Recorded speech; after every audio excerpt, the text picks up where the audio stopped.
Hello मेरे प्यारे दोस्तों, कैसे हैं आप। दोस्तों, एक गांव में एक व्यापारी रहता था जिसकी एक खूबसूरत बेटी थी।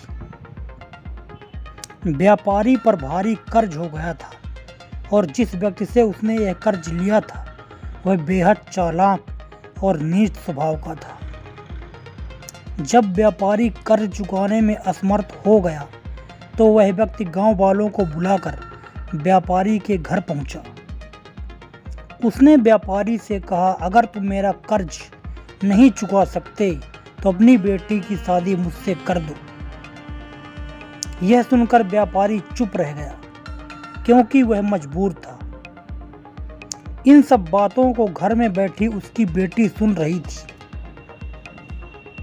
थोड़ी देर बाद उस व्यक्ति ने गांव वालों के सामने एक प्रस्ताव रखा। उसने कहा, मैं एक थैले में एक सफ़ेद और एक काला पत्थर डालूंगा।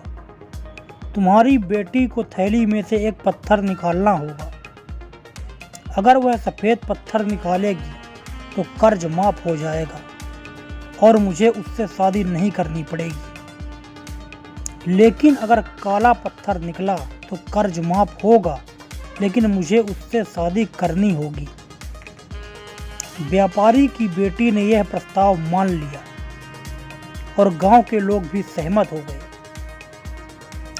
उस व्यक्ति ने सभी के सामने दो पत्थर उठाए और चालाकी से थैली में दोनों काले पत्थर डाल दिए। यह बात व्यापारी की बेटी ने देख ली। वह समझ गई कि जो भी पत्थर निकालेगी वह काला ही होगा। लड़की ने सोचा कि अगर वह सब सच आपको बताएगी तो कर्ज माफ नहीं होगा और वह आदमी उसके पिता से बदला लेने की कोशिश करेगा। लड़की ने एक चतुराई भरी योजना बनाई। जब उसे पत्थर निकालने को कहा गया तो उसने थैले में हाथ डाला, एक पत्थर निकाला और उसे जानबूझकर जमीन पर गिरा दिया। पत्थर जमीन पर गिरकर अन्य पत्थरों में मिल गया। लड़की ने मुस्कुराते हुए कहा, अब थैली में बचा पत्थर देख लो। अगर वह काला है तो इसका मतलब है कि मैंने सफ़ेद पत्थर निकाला था। गांव वाले ने थैली में देखा और वहां काला पत्थर निकला।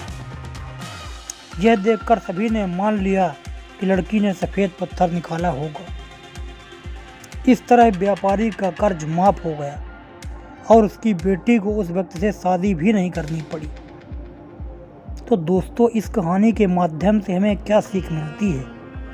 यह कहानी हमें सिखाती है कि कठिन परिस्थितियों में घबराने की बजाय धैर्य और चतुराई से काम लेना चाहिए। जो लोग हमारी मजबूरी का फ़ायदा उठाना चाहते हैं उन्हें उनकी चाल में ही फंसाना सबसे अच्छा तरीका हो सकता है। खामोशी से अपनी बुद्धिमत्ता और समझदारी का उपयोग करके आप कुछ भी कर सकते हैं। तो दोस्तों, कहानी कैसी लगी कमेंट करके कृपया हमें ज़रूर बताएं और वीडियो को लाइक कर दें, चैनल को सब्सक्राइब कर लें ताकि मेरी ऐसी ही कहानी आप तक पहुंचती रहे। धन्यवाद।